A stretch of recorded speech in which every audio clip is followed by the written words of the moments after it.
છે। છોટાઉદેપુર જનરલ હોસ્પિટલમાં fire safety અંતર્ગત ફાયર વિભાગ દ્વારા ચકાસણી હાથ ધરાઈ। મળતી માહિતી પ્રમાણે જનરલ હોસ્પિટલમાં ફાયર સાધનો બંધ હાલતમાં જોવા મળ્યા।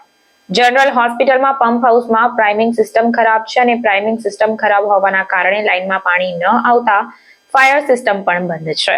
ત્યારે જનરલ હોસ્પિટલની ફાયર એલાર્મ સિસ્ટમ પણ બંધ હાલતમાં જ જોવા મળી। ફાયર વિભાગ દ્વારા સમગ્ર હોસ્પિટલમાં ચકાસણી કરાતા ચોંકાવનારી વિગતો સામે આવી છે। ત્યારે છોટાઉદેપુર ફાયર વિભાગ દ્વારા જનરલ હોસ્પિટલને નોટિસ આપવામાં આવી।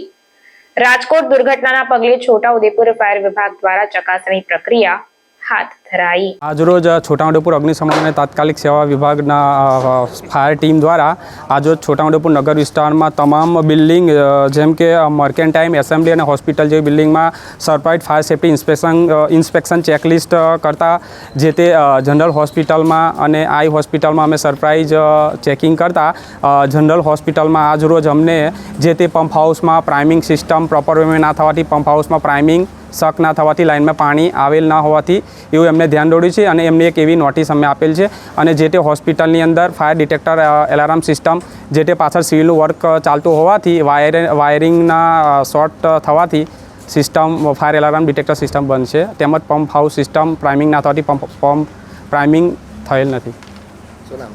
સ્ટેશન ફાયર ઓફિસર યુવરાજ ગોહિલ।